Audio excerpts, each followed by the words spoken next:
My dear friends, we all know that both America and Israel are broken.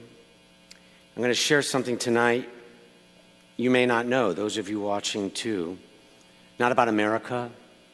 We're all getting a lot of that. But in recent weeks, in case you didn't know, dangerous actions by our beloved Israel's government have marked a clear crossing of red lines, undermining Israel's social and political foundations by advancing judicial overhaul efforts, renewing the fighting in Gaza, neglecting the fate of the 59 hostages still in captivity, over 20 of whom are believed to still be alive. In the words of the leader of our reform movement in Israel, the extreme coalition comprising the current government has chosen power over people. And the good news is that in contrast to the dishonesty and immorality of the current government, that's public in Israel, true leadership is emerging from within Israeli societies. Citizens, communities, movements are rising with moral clarity. They're taking to the streets to defend democracy, expressing social responsibility, solidarity, commitment to Israel's internal future for all, stopping the brain drain of Israelis leaving. This is the leadership Israel so urgently needs from within, and what is sadly unknown among most American Jews is that the Israel reform movement is at the forefront in the midst of the quickly unfolding crisis inside Israel. Just last month, our amazing Israel reform movement leader, Anna Kislansky, and the senior leadership of our Israel movement, they gathered for a strategic planning retreat at our education complex with lodging in Jaffa, down the road from the heart of Tel Aviv. Many of our own congregants, I'm looking at some of you, who have been to the rooftop of that Mishkanot root complex on the many temple trips I've led. And at their governance meeting, Anna and her top leaders asked these questions. What is our role in helping rebuild this country? How do we defend democracy while advancing a just and inclusive vision of Judaism? And what central path should the reform movement in Israel take over the next 5 years? And this strategic plan I've been a part of will soon be shared publicly, and it seeks not only to respond to this moment, defending Israel's democracy in the name of Judaism, but to help define the future of Israeli society. And let me put it this way, to save the soul of the Jewish state from extremism, religious extremism, political extremism, nationalist extremism. One of the most meaningful moments for Anna and the Israel Reform Movement's retreat wasn't part of their discussions, but the space they were sharing. While our movement's leadership was holding their retreat, an Orthodox family was celebrating what's known as a Shabbat Chatan. It's a traditional ufruf before a family wedding in the same building, since our large reform complex also has event space and a hotel. The Orthodox group prayed with a gender partition, a mechitza, while our people held reform services the way we're praying right now, with men and women, mixed gender, sitting together. And throughout that weekend in Israel, what we take for granted in Memphis, DC, New York, throughout the United States, miraculously happened in the Holy Land. Reform and Orthodox coexisted respectfully, side by side. Each community practicing its Judaism with integrity and dignity. It was a quiet reminder of the Jewish society that our reform movement in Israel is striving to build. As Anna said, where different Jewish expressions live not in opposition, but in harmony, a society with room for all. Whenever people say to me, it's so wonderful when the Jewish community does everything together, I think to myself, it is, and the Reform movement is the only movement that accepts all Jews as Jews. The vision of the shared, inclusive society is not only a guiding principle of our movement, it's echoed by the broader Israeli public.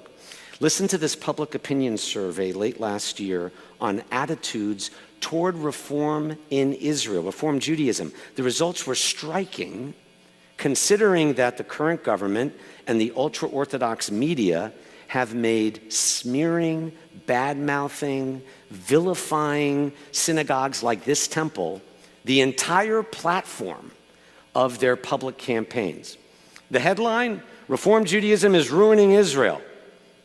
What are the survey results? Even with that trash talk by the ultra-Orthodox in Israel, nearly 1/3 of Israeli Jews express support for what we are doing right now, religiously, Jewishly. 6%, representing approximately 430,000 Israelis, identify themselves now as Reform Jews. An overwhelming 70% of secular Israelis prefer synagogues without a gender partition, and more than 80% value the connection of Israeli Jews with Jews like you and me in the diaspora, where almost 90% of American Jews are non-Orthodox. And 40% of Israelis believe that Israel should take global Jewish perspectives into account on matters of religion and state. The Reform movement has become a vital and growing voice in Israeli society, shaping a Jewish future rooted in democracy, pluralism, and global connection, which is why you passed a table that's really important. It says, vote reform, slate 3 in the World Zionist Congress elections. It's so important to make our voices heard before voting closes in coming days. What are these World Zionist elections? They will determine how critical resources are distributed and how key decisions about Jewish identity, education, and religious freedom are made, both in Israel and around the world. Your voice matters, your vote matters. This is our only chance in 5 years to join with Jews around the world in building a better tomorrow for all Israelis. Let me make it simple. There are 500 seats in this global Congress of the Jewish people. 153 are designated for American Jewry.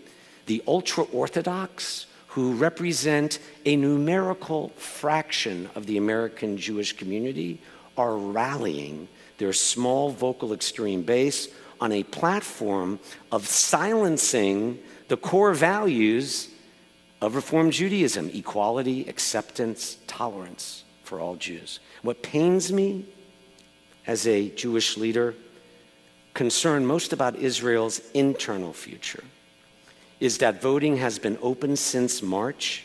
It closes in little over a week. And most mainstream American Jews are still just hearing about this or not voted. Our ultra-Orthodox opponents, who have pledged to get 100,000 votes with the clear intention of defunding Israeli Reform and conservative Judaism and turning back the clock on Israeli democracy, pluralism, and peace, they will win if good people do nothing. And by good, I mean the millions of American Jews who accept all Jews as Jews and far outnumber the ones who have sadly already voted in the World Zionist Congress election thus far. Israel's leaders are watching closely to see who is going to emerge as the prominent voice of American Jewry, and it must be us.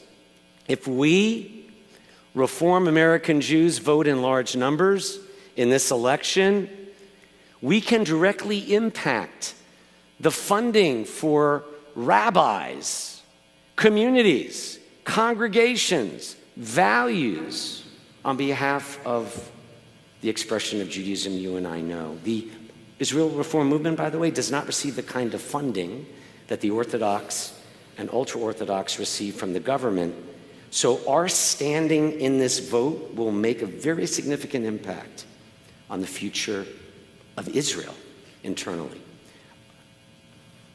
This is not an advertisement. What does this have to do with this week's Torah portion? There's a direct link. This week's Torah portion is the only Torah portion that's a number, 8. Leviticus 9 through 11.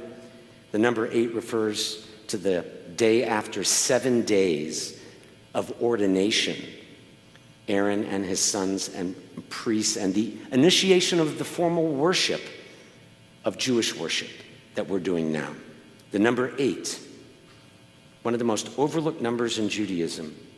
You know it's a sacred number, right? A healthy Jewish child enters the covenant of our people with a bris on what day? The 8th day. How many nights of Hanukkah? 8. Infusing every Jewish ceremony, as we're about to hear again, is the musical cycle known as the octave. 8. But we tend to emphasize 7, as in the 7 days of creation, the 7 wedding blessings at a Jewish wedding. You're here tonight on the eve of the 7th day when God rested. But we forget, before I close, that the 8th day, according to our tradition, was so major because it was the day when God handed the baton to humans. It's such an occasion for joy. The Talmud states God's joy on the 8th day was so great, it was equaled only by the joy God experienced on the first day creating the entire world. And why?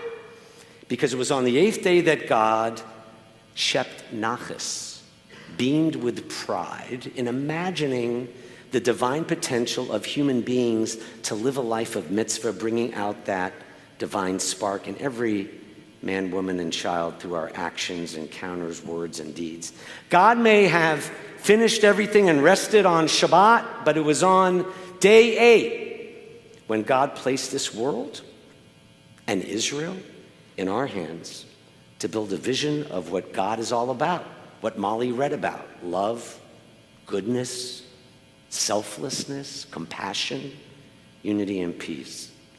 It's as if God handed the Jewish people and humanity the baton on day 8, placing our city, nation, Israel, and the whole world in our hands, and waiting for us to use our heart, mind, and total being, including our vote, to shape the future of Israel and the world. Shmini, this week, in closing, reminds us that it's the Jewish people's country, our Israel, our city of Memphis, our nation, our world, that we can either rebuild or destroy. May we all build bridges to a better tomorrow, not only for our homeland, but for Memphis and forever we walk for the well-being of all. And let us say,